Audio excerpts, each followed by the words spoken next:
get started. So hey everyone, welcome to Based. Tonight we're going to be going over a couple of topics. Apologize for that. A little sound background on that. But yeah, so basically we are doing some preparations for some changes that's going on with Based. And what I mean by changes, so hey everyone, welcome to Based. Tonight we're going to be going over a couple of topics. There we go. Fixed sound issue. Sorry about that. All right. Hey, everybody. Sorry, OBS is giving me a pain tonight. So the topic of tonight's show is going to be some things that are being changed with Base because of the fact that we have some people wanting ads, things like that. We want to keep Base show free. I want to go over that first, get that out of the way. So there's a link now to the Patreon that's below. If you decide that you want to support what's going on with Base and the work that's going on with this, it's under hash rate. Keep it show free. There's a couple of tiers there. I'll go over that real quick so that it's over with. And the tiers are, let's see, here we go. Yeah, so the tier starts at 10 a month, and you don't have to do this, by the way. This is just if you feel like it. And then you get the, shout out. And then if you do the 50 a month, you get show free as well. Everything else, you get the, help on episode content as well as private Telegram group.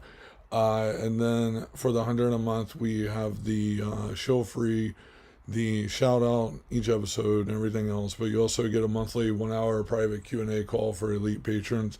Doing that also for a number of reasons because there are a lot of people who have asked for architectural things. So we want to include that. And there's also a fuck off level on there. We just put that on there because I doubt anyone's even going to remotely do it. However, if you're on there, if you decide to go that route, you can become a co-host for an episode with some guidelines, things like that. So enough of that show part. Thank you all for mustering through. It was tough for me. I know it was only 3 minutes, but Jesus. Yeah, and again, like I said, the focus of that is to keep Base show free, keep it from ads, keep it from things that are related to things like KYC services, KYC exchanges, things like that have requested, and others that have requested to kind of start promoting on here. And and the thing is like I want to keep it as solid and honest with everyone on that. So that's why we even went this route. And again, if you want to do it, if not, just keep watching. I mean, again, I appreciate you chiming in. So, what's going on, Cortic? So yeah, outside of that, what's been going on with me? Well, last week we had to cancel due to a hurricane. Many of you saw Sally was coming through. Anticipation was it was going to be a lot worse. So some decisions were made to move Base to this week. As I said, it's been, a lot of fun,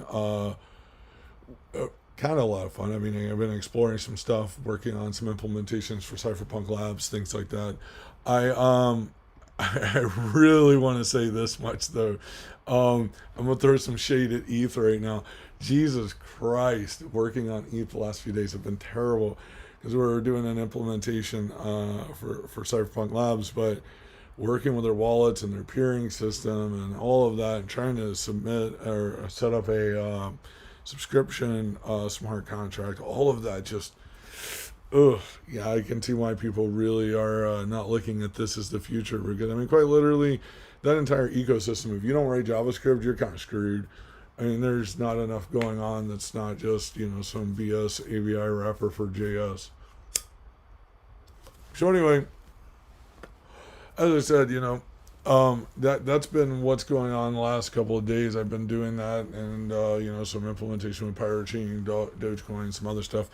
And, one thing I can say is that the ETH ecosystem, they try to present it as nice and friendly, but I mean, literally that, kind of coincides with most people just copying and pasting contracts now. Because if you take a look at it, like, there's not a lot of, things that do in the pure solidity. I mean, there are some, don't get me wrong, Remix was kind of cool. As I said, I was exploring it, creating subscription smart contracts for how we do things over there. And, like I said, to each their own, but, I can now see and understand why. that ETH has the issue with archival nodes. It makes sense because all chain IDs, while different, can actually still be on that same network. So to be verifiable, everything needs to be able to actually be mined on those particular IDs, or be able to be stored, I should say, and cryptographically verified. The thing is like when you start doing that, you're really opening Pandora's box, right? And I can kind of see where the damage is and things like that. But I mean, I'll be honest with you, when it comes to like storage, things like that, right? We have a number of issues in this ecosystem on this stuff, and a lot of it is boiling down to the fact that like people severely underestimate what type of equipment people run at home, and people also grossly expect to some level that everyone wants to keep a full copy. So like ETH was again interesting. I did tweet about it yesterday where I mentioned it'd be nice to have like something from the ETH Foundation or someone that was like a real core Bitcoin core style wallet where you had your basic QT or GTK interface where you could interact with it depending on what they decided on. And what it came to mind was that like this is some stuff that a lot of communities are missing, and this is something that a lot of chains are missing in general. And I think a lot of it boiled down to just like what I've seen over the last few years, which has been this increase in making everything super techy, but not making things simple, right? Now, simplicity is what gets your user growth. Now, a lot of people don't understand this. So in crypto apps and things like that, a lot of people are trying to mesh the two worlds, right? Where you have, some tracking and then you can trade off as you're using crypto. But like people aren't realizing correlations and various other things. So, I mean, as you get into this complex world of like, mobile software development, because let's get real, mobile developers ain't cheap, people aren't cheap, time ain't cheap. And what you're starting to look at is like, you have to deal with these compromises. And I think that it's better that we, as community and everyone else, to kind of figure out ways of elegantly supporting and promoting these types of improvements, because over time, what we're going to see is the sacrifice of the mobile app is literally being funded by the data driven by what people are doing at certain times of the day. Now, you may think it's odd, but like every time you fire up DoorDash or something like that, like they have these trackers on there that are figuring out when you pressed what, when you backed out of something, what relevance of certain actions to cancel an order, that kind of stuff. All of those types of things are your Silicon Valley standards. So Silicon Valley kind of gets more into tech and kind of, getting involved, as some people have started to see. The thing is that you have this merging of the two different schools of thought, right? You have the merging of those that view data as a product, meaning you or me, and those that view data as to be private. And so what you run into is this complex lattice work of like what we're seeing now. And one of the things is like I literally have been trying to experiment with some of this, and what I'm learning is that like what we're seeing right now is a very pivotal point in Bitcoin and everything else, because what we're starting to see is this issue with the fact that like data is part of their business model, and we as consumers don't necessarily understand that. Now, again, there was recently a movie that showed up, or a documentary on Netflix. I haven't watched it yet. People told me to. It's like the social data or media thing, and so I'm gonna sit down and watch it at some point. And I haven't worked in the Valley a long time myself.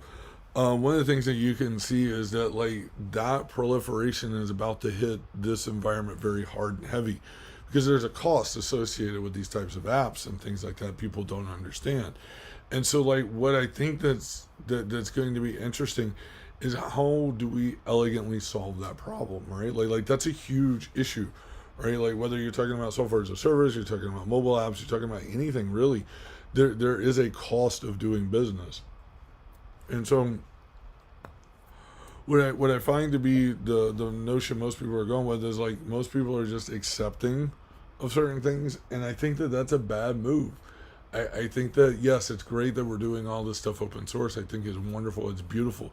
I also think that we have to figure out, to encourage people to use these products, because if they don't, what they don't realize is that they're sacrificing, their privacy and other, other important pieces of their data, mainly their privacy, but also security. You could be losing keys. You could be losing a number of things. And the biggest part that like I've talked about before, I linked to like Hacker Dojo at Mountain View. Big shout out to Ed who runs that nice hacker space. It's awesome, by the way, if you haven't gotten a chance to get out there. I know that the COVID lockdown's going on, but good people. The thing is what you look at when you start looking into application design and development is that you have these trade-offs, right? We all have trade-offs, but should privacy be something we really trade off, especially in what should be a privacy-focused, centric environment, which, by the way, it seems not to be, because everybody's okay with KYC and everything these days. And for myself, I find that to be problematic, but to others, they don't see it as an issue. I do. But again, I care that, insert company A has not been properly audited or pen tested and has provided no details. And, some of those companies, have been like Equifax, others that have been hacked, exploited, banks and others that, again, have, real data on people that's verified because that information's in their databases, and that shit leaks out. And so while it's great that in crypto we don't have that kind of piece with our private keys, but we have to understand that most of these services are literally asking for just as much, if not, what a bank would ask, like your ID, where you live, a bill, that kind of stuff, right? And so it's at this point that you have to start considering, where do we draw the line at KYC, right? Like where do we say, okay, this is an operating element that we feel that we can do without, needing the KYC. I mean, ultimately, what a lot of people don't understand is like the MSB business that's around like cryptocurrency in general.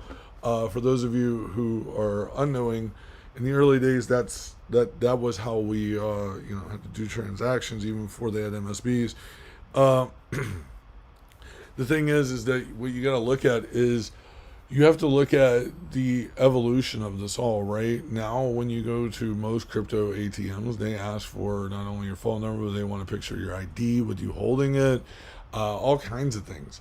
And so when you start looking at that from a dangerous perspective, look into it as these apps too, right? So you have this app or an exchange app, whatever you're using, you have to give them this data. Do you feel confident that they're properly disclosing, exploits, things like that? Sure, on-chain stuff they can't avoid, but let's think about like your data. How many of them are running weak passwords and things like that? Because consider this: if you are being hacked because you're running an exchange and you still have manual processes, then you aren't properly running an exchange, or you don't have anything but a white label solution, and you're having people kind of run the back end as if it's a manual trading desk, which it is not, and you shouldn't do that for a number of reasons: security, but also key disclosure, vulnerability assessment, social engineering. I mean, I can go on and on and on.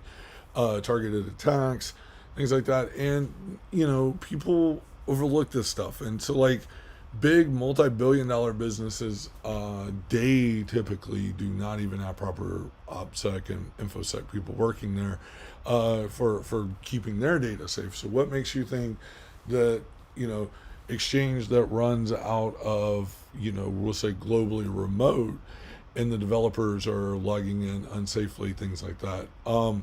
So just think about that the next time an application or something requires a little bit more from you. Consider that also when you're looking at these D apps and various other things, because like I said, while I was working on this implementation, I decided to revisit ETH, and it was a interesting trip down memory lane, but it was also a reminder of why it is memory lane, in the sense that it is a great idea and concept, but there are many problems with it. And yeah, I get ETH 2.0 is going to happen sometime before 2065, but let's get real here. Right now, if you look at what ETH is doing, in that context, it has a great idealism. The problem is the usability in comparison to even other simplistic systems, right? And that is something, like I said, that keeps people away from this kind of stuff. You need that. And then so that was all of my little ETH exploration. I wrote a few contracts, tested them on Rossman and RSK. Shout out to Hacker Noon for their setup for joining that network and making it easy to do. Um, but yeah, experimenting with that in Remix for Solidity writing. And literally, it was just kind of toying around with an existing subscription model and trying to work with the payment channels and stuff. And yeah, like I said, there's a whole lot to take in there, but also the amount of information that I was seeing being, collected, things like that. It's kind of scary because, again, everyone's just so willy-nilly, oh, it's crypto, support the cause. But don't just support the cause by giving your information. Like, seriously, just don't do that. Now, today there was an interesting topic in a tweet I want to talk about, that Michael Stoyer. Apparently, MicroStrategies had bought a bunch of BTC, and they're hodling it and everything like that. And then, when prices start going down, people, he made the comment about liquidating 200 million. And see, that's kind of the point. What people don't understand, and how the markets work, and how and how Bitcoin works. It's not a stock, so it's not a business, right? So it's a speculatory valuation derived from a lot of futures and what you're seeing. Well, not futures, but indexes, and what people believe the price is going to be at a certain time, longs and shorts. And so when people tell me it's sound money, and I'm like, yes, the fact that it is sound money in the context that I can send it and receive it, for the most part, as long as both parties are running core, we can definitively say that, send it without censorship, then that's cool. That's critical. That's the whole point. It's the cool, hip, killer app of Bitcoin, right? And the thing is like, people say, oh, it's a store of value, it's a medium of value. Yeah, okay, a store of value is anything. Cash is a store of value. Anything's a store of value as long as it can be exchanged for something. Okay, a value held by one individual to another, and that could be anything, because we've done that all throughout our civilizations. And just now we're moving to this data, and now we're using cryptography because we're moving in the cypherpunk way. We got all this interesting stuff. However, all of the interesting pieces are being eroded away with the introduction of extreme KYC service models, as mentioned back to my first point, that are impacting that. So quite literally, Stoyer is like, claiming that he's going to liquidate. People are like, oh my God, freaking out. What you have to remember is that people liquidate all the time. It's called paying bills. There are big sell-offs, there are little sell-offs, there are, executed sell-offs with massive shorts. Since the party's over at BitMEX, most people I know are, actually, no one's really decided on an exchange yet. So some are using Deribit. I don't know if they KYC or not, Bybit, things like that. And so when you start looking at how things have changed, you're starting to see some swings, but it's, not what it used to be, and things like that. And people often ask me, why do I feel that the price needs to be lower? And I'll tell you why. At its core, Bitcoin should be obtainable one method or another, right? Whether you're able to mine, and you should mine if you can, CPU, GPU, ASIC. The problem is that the ASIC wars have pretty much all but shuttered out anyone's attempt of doing anything with GPU. And so what you have to look at is that it creates complexity that most people have to venture out. And going back to the KYC and things like that, you have to understand that, it's a hard sell to tell someone that their power bill is going to go up exponentially for snowball's chance in hell, or maybe being into a mining pool and getting a percentage. And that they may even have to have new cable and things like that. That's how you're going to obtain this censorship resistant, powerful money. And so there is an alternative route without KYC, without using ATMs, and that is mining altcoins. And before everybody burns me at the stake, understand this. In the beginning, many people looked at Bitcoin as it was going to be another, hash cash or insert e-gold, whatever, because at the beginning, that's how most people looked at it, because it was a thing. Those of you who aren't aware, before the onset of, the drop-in smart contract, generate protocol, simple REST API of ETH, people did create protocols, and literally people still do. And so because of that, they also create consensuses and the methods that comprise what Bitcoin is. And they do it, anonymously or Fairlines, whatever method they choose. And they attempt to make this value so that people can transact. Now, a lot of people say, oh, well, shitcoin's a shitcoin. And again, I hear you. In the early days, though, there was a lot of, these types of discussions. And it's something I don't really talk about because, again, most people were just excited that this shit didn't need a third party, right? Or that there was no centralization and that it could be, obtained through reasonable means. So, again, there's an implicit power that an individual gets the moment they spin up a peer of some sort with a consensus that's trustless on a permissionless network, and they mine their first block. There's something there that, I don't know, you can't put a price on it because it's a feeling that unless you're there at the moment, there's no other way of saying it, right? Like, you remember it because you're excited. Just like when you start processing SETI or any number of things, anything that you get that's kind of these micro reward system, right? Well, in the early days, that was kind of how it was with Bitcoin too. But think about it like this: in an environment where I can't run heavy electricity usage, what are my options? Oh, GPU mine and hope to get a fraction of a cent with using, $6 in power a day. Yeah, good luck. So people use alternative methods. Now, before we get into crazy idealism about Bitcoin, and that's the sole proprietor there, and again, I'm a Bitcoiner, but I'm also not naive to think that there aren't other use cases for other technologies. Again, you see my Apache maximalist comments in the past. You can't rely on solely one thing and one thing only. So,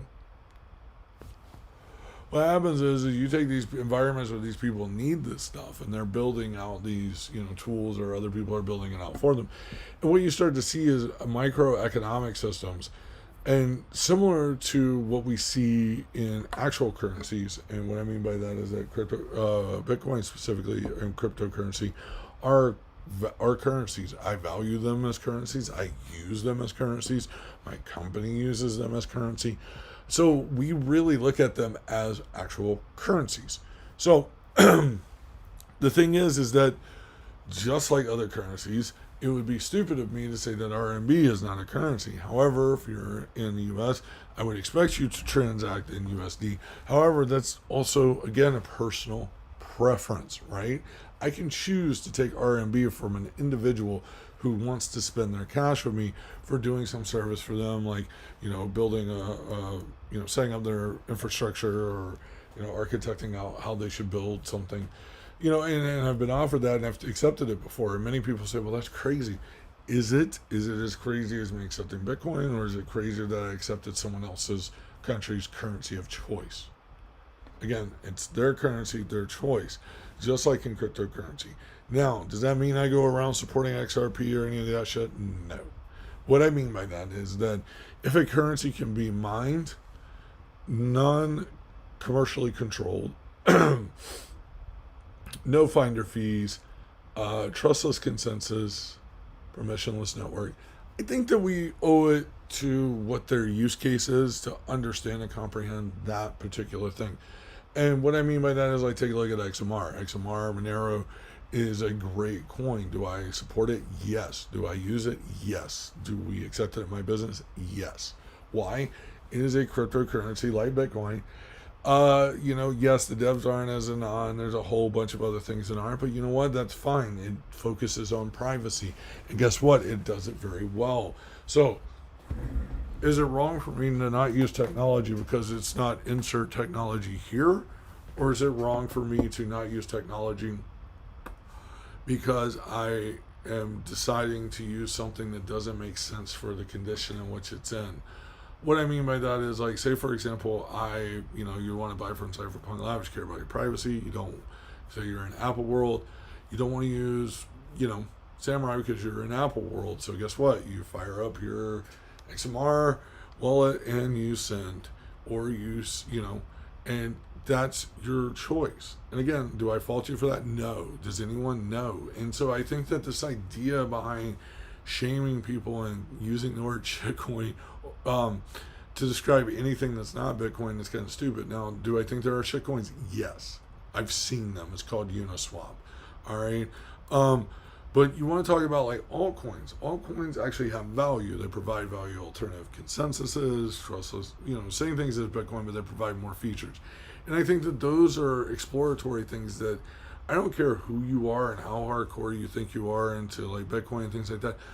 It does not hurt to understand the implications of different software. And what I mean by that is, like, none of you started off using Tor with GPG everything. You didn't start off that way.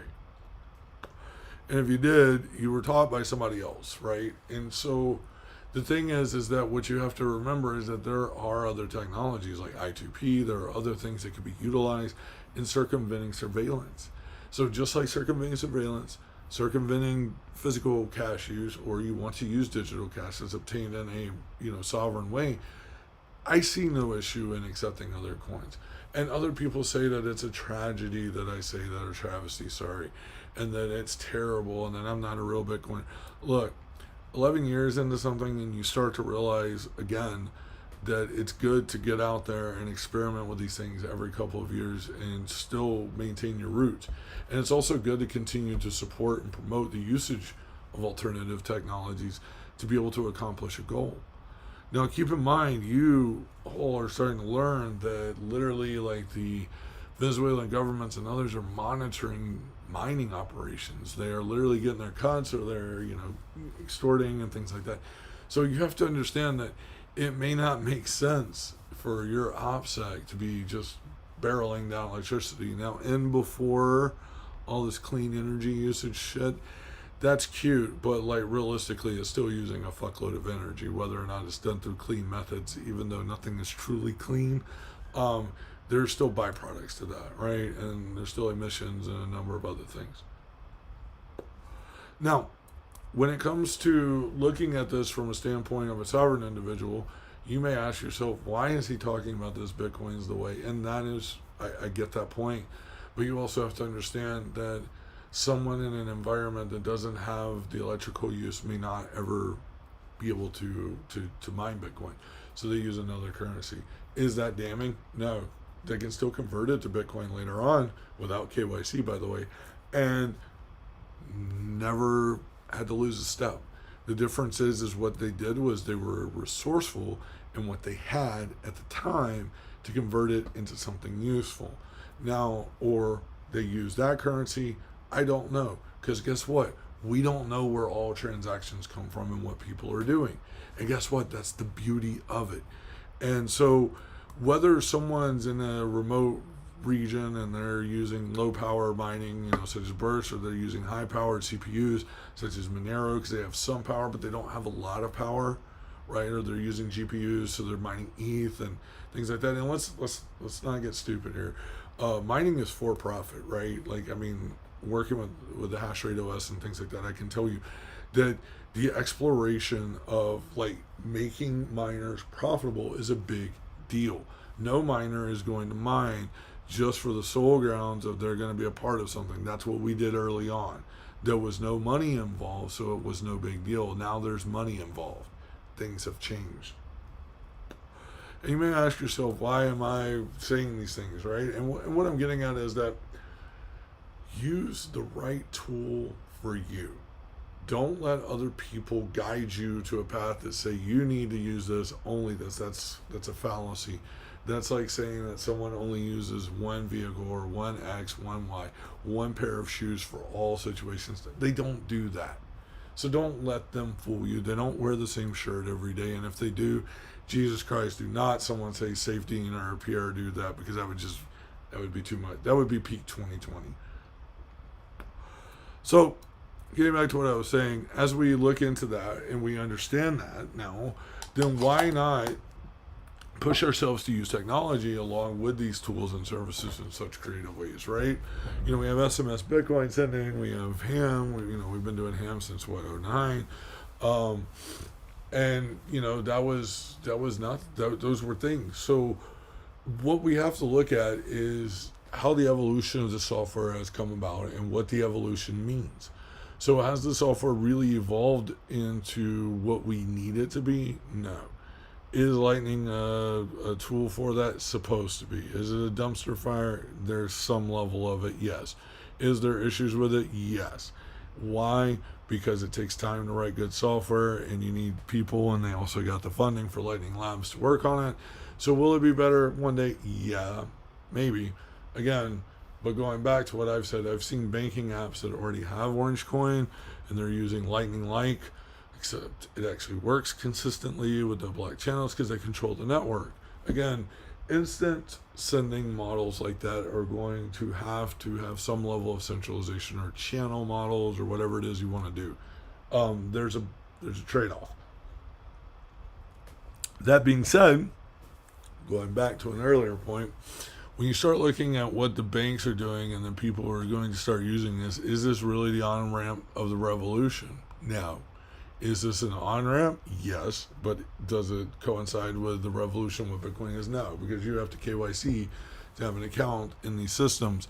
So quite literally, they're going to know your addresses. And since I'm going to be honest with you, a lot of people are really bad at OPSEC. So you're not mixing, you're not doing anything to protect yourself or the people that you're sending to.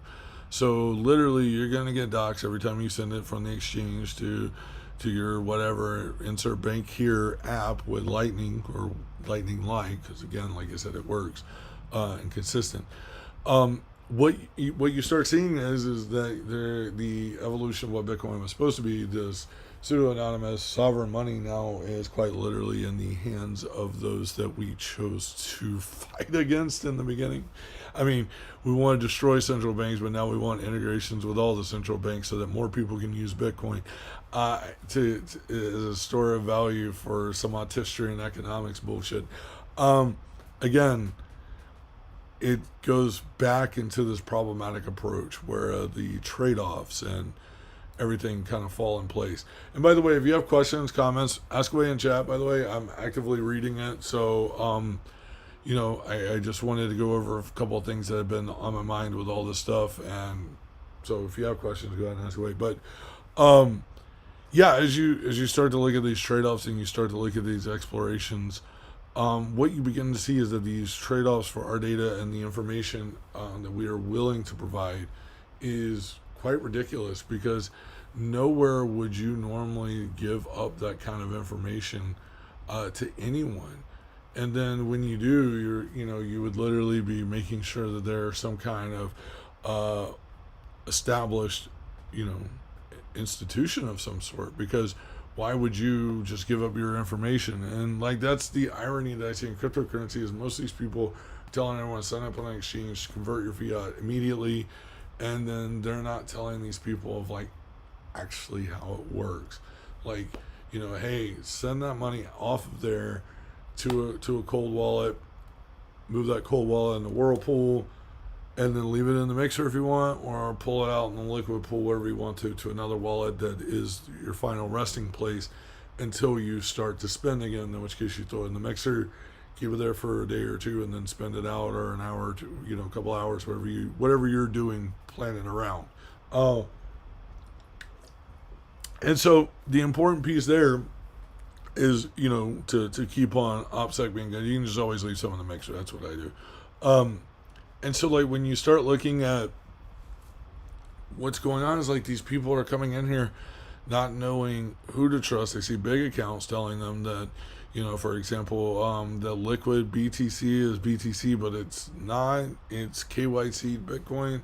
So I don't understand why people champion that. I also don't understand why people champion I get why some influencers are. I get it. You're getting your cut. Not mad at you at all, because you got to make your money, and I get that point. But a lot of these services are KYC services, and you're giving them this valuable information so that you can get a couple of dollars in sats. So you have to ask yourself, at what point are people really about the revolution, or are they about the 401k? This is this autistrian economic stuff I read in a book, without understanding the technology movement, right? Like that's where we are. And it's this huge cataclysm. Like on one hand you have the people who are like, use Bitcoin, use tools that make sense. And a lot of them do rely on Bitcoin every day, and gotta love it. It's great. Circular economies are important. But where that breaks down is you have on the other side of the fence, you have all these people who are pro Bitcoin, but then they're throwing shade at the people who are using and relying on Bitcoin, which provides value to the economics of Bitcoin and on-chain everything else. I really get confused as to what these people think is important to the infrastructure of Bitcoin and cryptocurrency in general. People do not just mine coins to mine coins. They mine coins because they are profitable, now that they are worth money. There are cutoff points in which people will cut off their servers, like their ASICs. They'll shut them all down. They don't care if it reaches a certain dollar amount, because they're just going to be operating. And those of you who say that's not true, look at the hash graphs. You will see huge swings, things like that.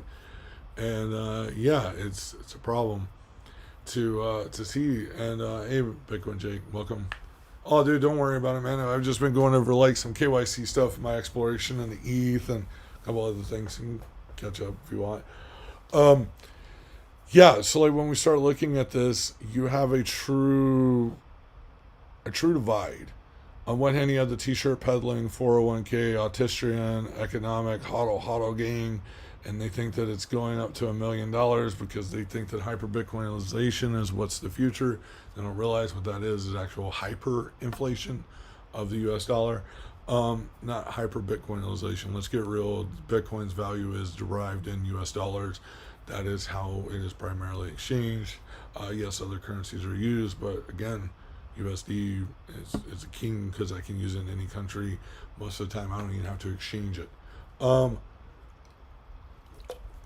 Getting back to things, the issue with all these KYC services and the 401k bros is that they lead the charge on telling people this is the future of money.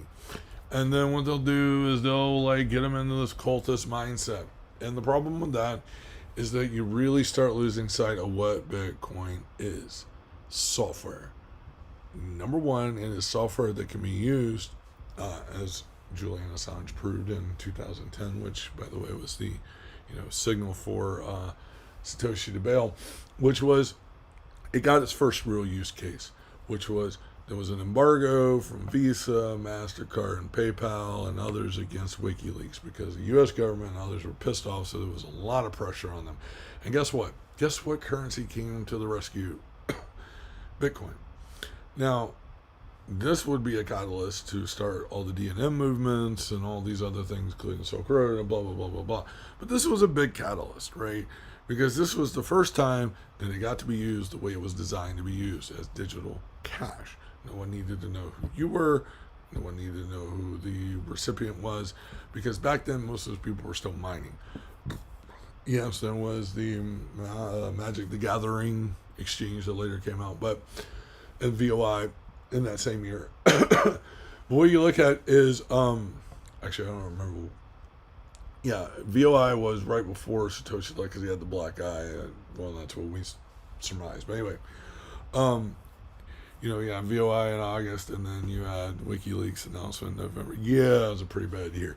But anyway, so Bitcoin was being used, and that's its use case, is a censorship-resistant, permissionless network with a trustless consensus. And again, going back to alts, and what some of the maxis like to call shitcoins. In some cases, they are not shitcoins. Like some people call Monero shitcoin. I strongly disagree. Their community strongly disagrees, because there are people that fucking use it. All right. I don't care what you say about any community in that sense. The Monero community, they spend their coins in a privacy, and it's a great privacy coin because it fucking works. Okay, Bitcoin can be used in a private way thanks to Samurai and Whirlpool and run your own dojo. And those are critical pieces if you're going to go that route. If you care about your privacy, if that's not your setup, you don't care about privacy, straight up.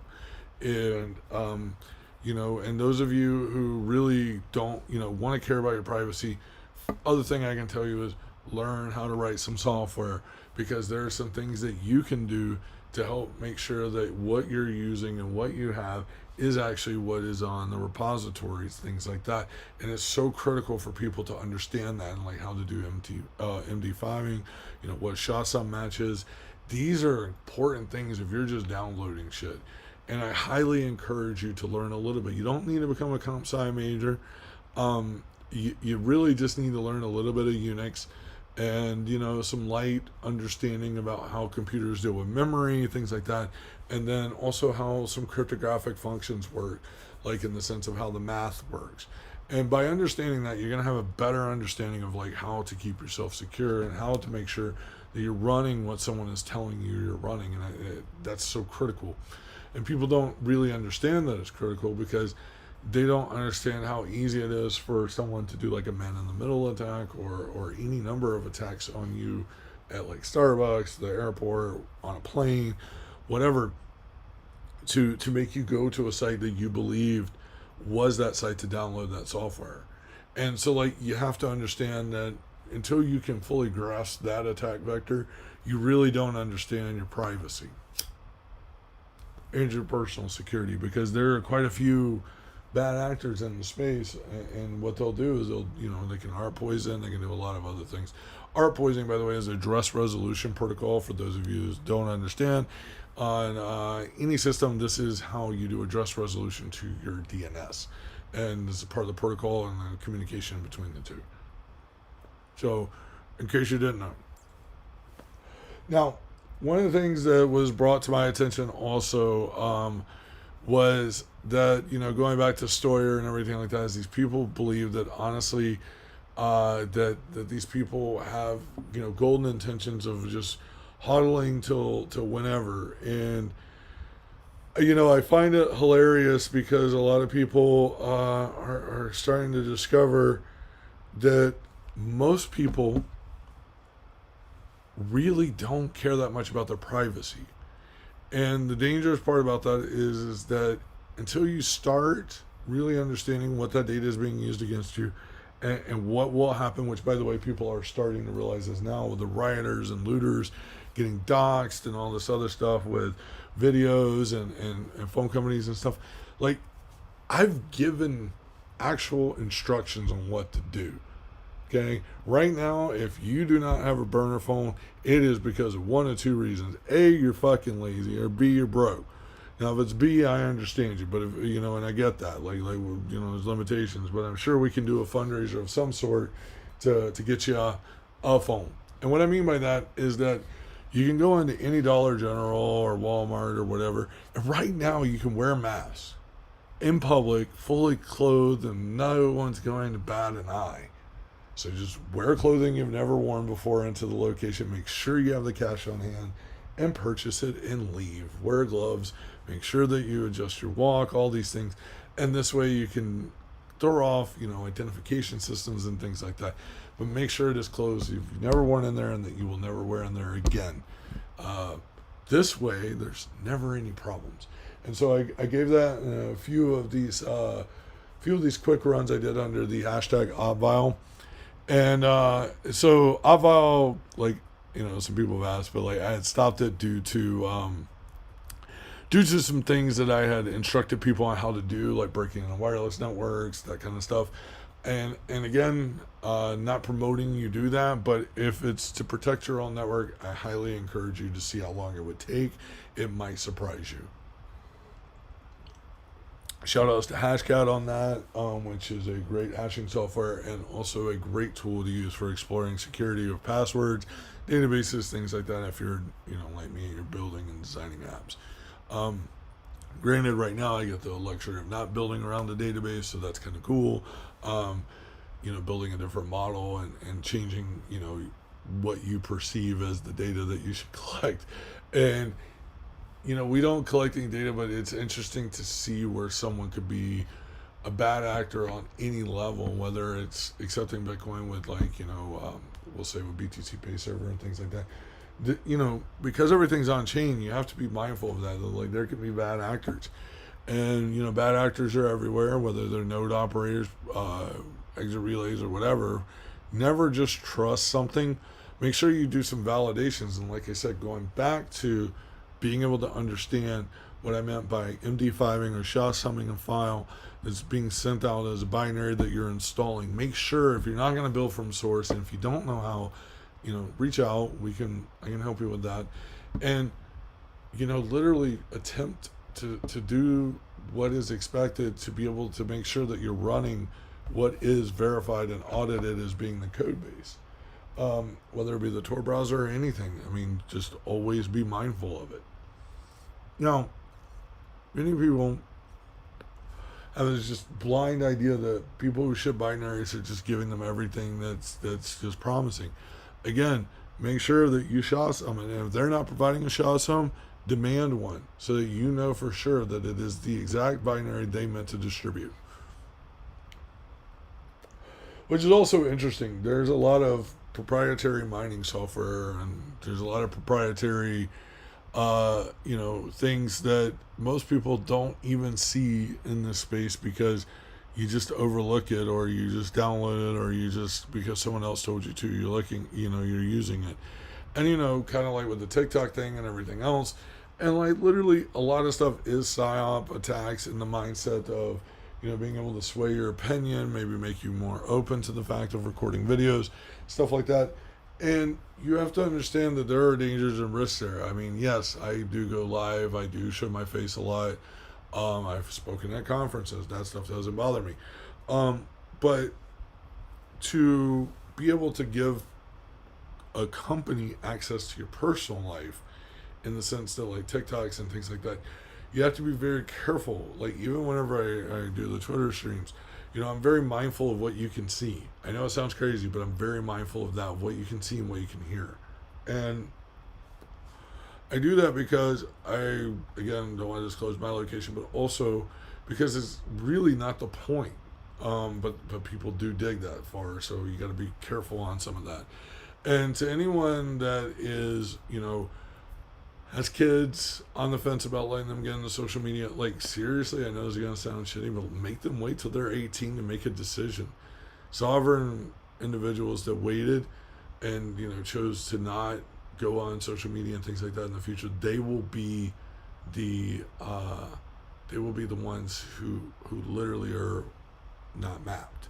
And that's going to be, that's going to be critical, because these people are going to be able to be intelligent enough to understand the technology and the adversaries, but have made a conscious decision not to get involved with social media like Facebook and others that are very, very, very much so intrusive. They will be able to pave the world with pseudonyms again, and making, blind online statements without no one knowing who they are, and being able to make real change in some levels to software and things like that, because they'll be able to do it without pressure. And see, like, that's another thing that a lot of people, don't also understand. Not every company supports open source, and not every company wants you contributing to something in your free time. And see, like, that to me is an injustice to the individual as well as to the community of engineers, right? Because, like, yeah, sure, you may not have time to write some kind of beautiful library or something, but you know what? I guarantee you there's some more open source piece of software you use that you most likely bitch about all the time that you could spend an hour a week to help them. And you know what? I know that doesn't sound like much, but an hour a week goes a long way. So, if you are development friendly and you can work on stuff, or hell, even if you can only write documentation, there's all kinds of open source projects that would love to have better documentation. And as I pointed out earlier, in ETH the other day, their documentation is terrible. So, I mean, as I'm getting ready to close this down, if anybody has any questions, comments, please pipe in. Um, just gonna kind of reiterate some things and then close it down for the night because I got some stuff to work on, and I gotta get out 0.0.1.0 tomorrow, so kind of busy on that and working on documentation myself right now for something with hash rate and yeah, so if you have questions, comments, ask away. Outside of that, I mean, like I said, I've just been extremely busy, and I wanted to kind of give everybody a walk down the ETH lane, some of the Michael Stoyer stuff. And, like I said, also the update from last week is that, we didn't have the show because of a hurricane. So, yes, it did not hit here. It came very close. Again, we were kind of dealing with some stuff. Heath Elijah, how's it going? Thank you. I don't think I know you, but thank you for joining. But yeah, I mean, when it gets down to it, we took the week off to kind of I took the week off to make sure that we were safe here and everything like that.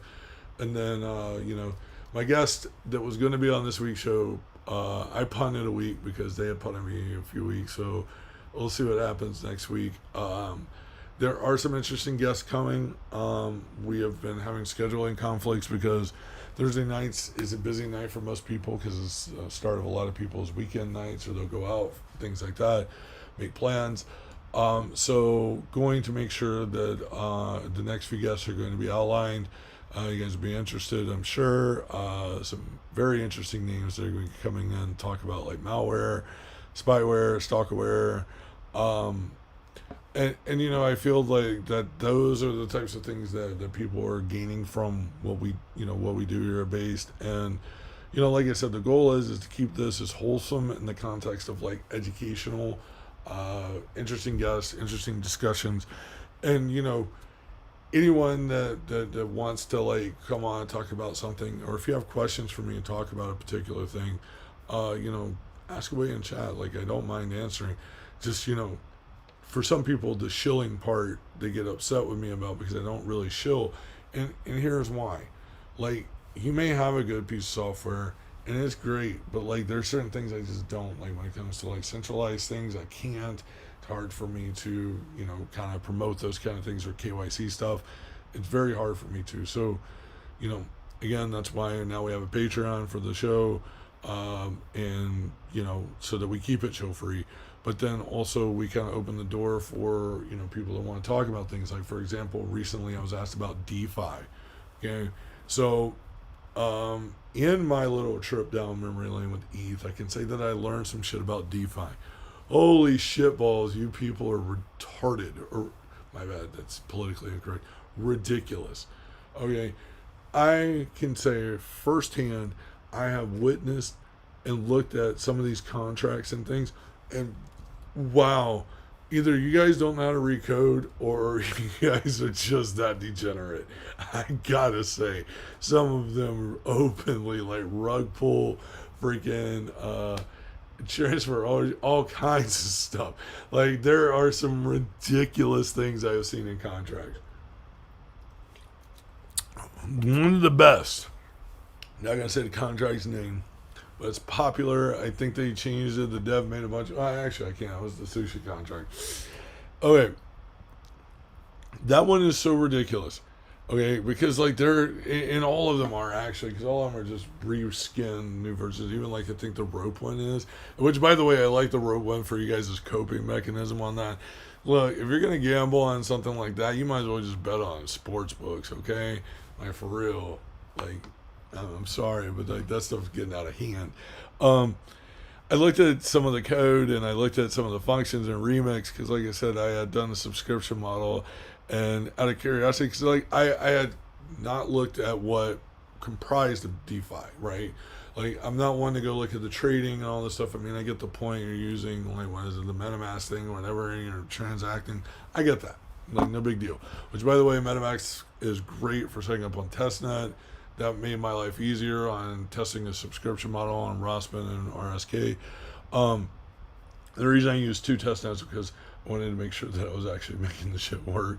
And I just questioned my first results. But anyway, going back to things like I have wanted to see what in the fuck was in these things. I know a little bit of solidity, right? Like I know a little bit, but not much. Like I know enough to like kind of debug something if trying to extend a feature or something like that for adding a payment channel or whatever. I get those parts, but I was appalled by like the fact that people trust a contract or anything that's got like from to or whatever. But like you people, like those people literally gave them millions with something that had like a transfer ownership, all kinds of shit. And I'm impressed that people would even give that money.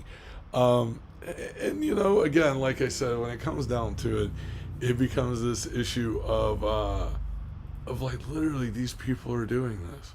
These people are willing to sacrifice their hard-earned money, whether it be fiat or whatever they converted in, to like dice roll on whether or not motherfucking yams is doing good today. Like that's the stuff I don't get. Like it's ridiculous. But you know what? To each their own. I get it. But wow, that is yeah, so that was a quick look into DeFi on that end. Now, some people had asked me to talk about it in depth one day. I don't know. I'm going to start doing some votes for some content with some people. But again, taking the privacy effect, right? Like and the privacy avenue on some of it. But basically, one of the things that a lot of people have been talking to me about is that like some of these scammers are utilizing tools privacy wise, right? And they're using this to like obfuscate who they are, and they're running these big scams on DeFi and stuff. And all I can say is that literally anything that you trust and believe on the internet, if you can't verify certain things, it's going to be hard to like not fall victim to something, right?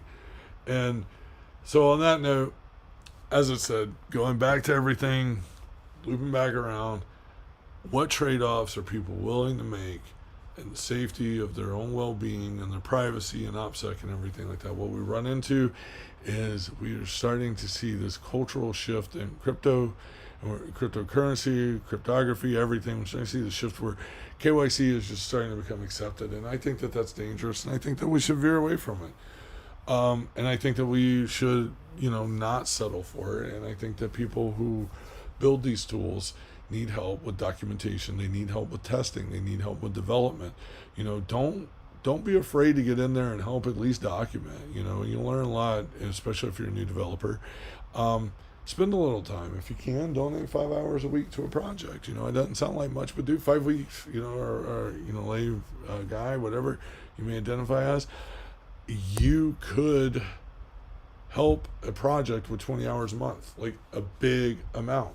And I know that sounds ridiculous, but it's a good thing. It's good for you. And, it also allows you to get an understanding of how other software works, things like that. And it also opens some avenues for your thought, too, because, like, maybe you see, and it doesn't have to be cryptocurrency. It could be anything, you know what I mean? Like, right now, there are people who need help with, like I said, Tor projects always looking for help, testers, everything, because sometimes bugs happen. There's plenty of JavaScript projects that need help. There's plenty of Python projects that need help. Even documentation, people need help. It's just, there's a lot of work out there. So if you're interested in getting involved, get out there and find something to help the greater good, even for a few hours. And then, like I said, I'm going to close out, and I want to tell everybody thanks for stopping in. Thanks for a few questions in chat. If you didn't get a chance, at the beginning of the video, we talked about the Patreon, what the purpose of it was for. Check that out if you care to. Links in the description. If you have questions, comments, or anything like that, please don't hesitate to DM me. I'm available. Have a wonderful night, a wonderful rest of your weekend, or a wonderful start to your weekend. And those of you who are extremely interested, tomorrow I'll be doing a Captain's Log, and then I also plan to do something special over the next few days that we're going to have. We got some surprises for you, not with just Cypherpunk Labs, but my own stuff too. So